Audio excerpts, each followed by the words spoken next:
नमस्कार, आदाब, सत श्री अकाल। लाइव नेशन 7 में आपका स्वागत है। मैं शादाब मलिक। अगर अभी तक आप लोगों ने हमारे चैनल को सब्सक्राइब नहीं किया है तो ज़रूर सब्सक्राइब कर लें। बिहार विधानमंडल में आज से बजट सत्र शुरू हो रहा है। जब सत्र चलता है तो विधायक तैयार करते हैं अपने अपने प्रश्न कि वो क्या प्रश्न पर चर्चा करेंगे, वो किन मुद्दों पर विधानसभा में चर्चा करेंगे और किस किस मुद्दे पर चर्चा होगी। अगर हम बिहार की बात करें तो बिहार में चर्चा करने के लिए कई मुद्दे हैं, जिसमें से अहम मुद्दा अगर कुछ है तो वो है रोजगार। रोजगार सबसे बड़ा मुद्दा अगर कहा जाए तो गलत नहीं होगा, क्योंकि बिहार सबसे युवा प्रदेश है देश में और बेरोजगारी में तीसरा स्थान रखता है। वैसे में रोजगार एक अहम मुद्दा है। वहीं हम अगर बात करें स्वास्थ्य व्यवस्था की, शिक्षा की और साथ ही साथ जो नीति आयोग की रिपोर्ट आई थी जिसमें कि बिहार को एक पिछड़ा प्रदेश बताया गया है, इन सब मुद्दों पर जहां चर्चा होनी चाहिए, जहां इन सारी बातों पर चर्चा होनी चाहिए, जहां पर हम अगर रोजगार के मुद्दे को अगर हम थोड़ा और एलेबोरेट करें, थोड़ा और उसको बड़ा करें, तो हम गौर करेंगे कि हर दिन आपको छात्र सड़क पर नजर आते हैं। एसटीटी के क्वालिफाइड अभ्यर्थी सड़क पर नजर आते हैं एक दिन, तो किसी दिन एसटीटी के मेरिट कहने वाले अभ्यर्थी सड़क पर नजर आते हैं। बीएसएससी के बाहर छात्र आंदोलन कर रहे होते हैं। अर्धनग्न स्थिति में लड़के रोजगार को लेकर सड़क पर उतर रहे होते हैं। तो वहीं बीटीएससी का मामला जूनियर इंजीनियर को लेकर 2021 में ही काउंसलिंग हो गई, मगर अभी तक रिजल्ट नहीं आया। उर्दू सहायक अनुवादक का रिजल्ट नहीं आ रहा है। फॉरेस्टर गार्ड को लेकर लगातार लड़के सीएसबीसी से गुहार लगा रहे हैं कि फिजिकल लिया जाए। तो ये सारे मुद्दे ऐसे हैं जो युवाओं से जुड़े हुए हैं, जिस पर चर्चा होनी चाहिए। मगर चर्चा अगर हो रही है, विधानमंडल के बजट सत्र में क्या अहम मुद्दा होगा, उसको लेकर भाजपा के विधायक हरिभूषण ठाकुर भचौल, जो हमेशा विवाद भरा स्टेटमेंट देते हैं, उन्होंने क्या कुछ कहा है और किस तरह से मुद्दे को भटकाया गया है, आप खुद सुने। और उनको जनसंख्या के हिसाब से आप छोड़ रहे हैं, जनसंख्या के हिसाब से उनको भागीदारी दिया जाए। इस पर मेरा कहना है कि 1947 में देश का विभाजन हुआ धर्म के नाम पर, उनको दूसरा देश मिल गया, वो दूसरे देश में चले जाएं। अगर यहाँ रह रहे हैं तो मैं सरकार से मांग करता हूँ कि उनके वोटिंग राइट को समाप्त कर दिया जाए और वो दूसरे स्तर के नागरिक बन के भारत में रह सकते हैं। वो ऐसा क्यों करें? आपको लगता है कि इसके पीछे कुछ एजेंडा है? बिल्कुल एजेंडा है, आईएसआई का एजेंडा है, इस्लामिक स्टेट बनाने का एजेंडा है।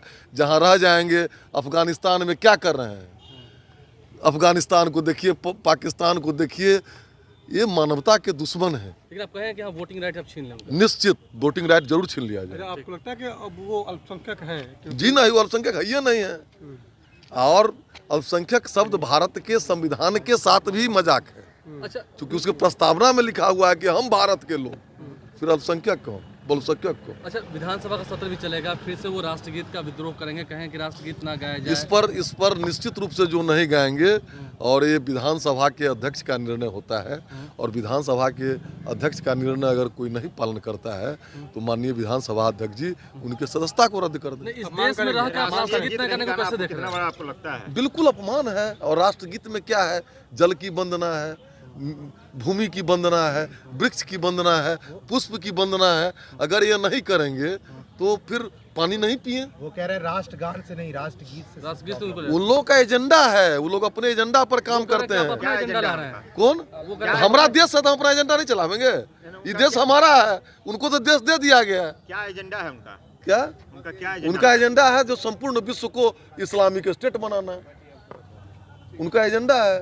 तो सुना आपने हरिभूषण ठाकुर, जो हरिभूषण ठाकुर भचौल हैं, उन्होंने क्या कहा है। उन्होंने सीधे तौर से मुसलमान पर निशाना साधा है और उन्हें अल्पसंख्यक कहने से इनकार किया है। साथ ही साथ उन्हें पाकिस्तान तक जाने की बात कह दी है। 1947 में बंटवारा हुआ था, उस समय उन्हें पाकिस्तान चले जाने की बात उन्होंने कही है। साथ ही साथ जो सबसे बड़ा सवाल उन्होंने खड़ा किया, जिसके लिए उनका कहना है कि वो ये मुद्दा उठाएंगे, वो ये है कि मुसलमान को मतदान का अधिकार मुसलमानों से छीन लेना चाहिए। वो पहले भी कई तरह के इस तरह तफरका यानी कि आपस में डिस्प्यूट की बात उन्होंने पहले भी की है। मुसलमान के सड़क पर नमाज पढ़ने पर उन्होंने पहले भी मुख्यमंत्री नीतीश कुमार को चिट्ठी लिखी थी। और इस बार बजट सत्र की तैयारी भाजपा इस अंदाज में कर रही है, जहां भाजपा ने 2020 विधानसभा चुनाव में 19 लाख रोजगार देने का वादा किया था, और उस 19 लाख का जवाब अगर उससे बजट सत्र में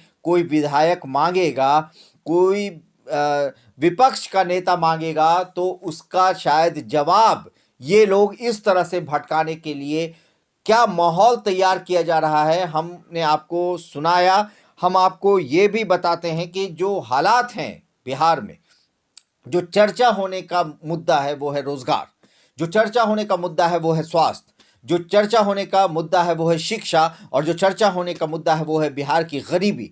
मगर इन पर चर्चा ना करके भाजपा के ये विधायक किस तरह से हिंदू मुसलमान करके लोगों का ध्यान बांटने की कोशिश कर रहे हैं। और जिस तरह से मुसलमान पर निशाना साधते हुए भचौल ने ये बात कही है, तो ये भी अपने आप में गौर करने की है कि देश के पहले शिक्षा मंत्री कौन थे, सीमांत गांधी किन्हें कहा जाता था, ये भी अपने आप में एक बड़ा सवाल है। मिसाइल मैन किसे कहा जाता था, उस पर भी गौर करने की ज़रूरत है। बने रहे हमारे साथ, देखते रहे हमारा वीडियो। अगर आपको हमारा वीडियो पसंद आता है तो हमारे चैनल को ज़रूर सब्सक्राइब करें।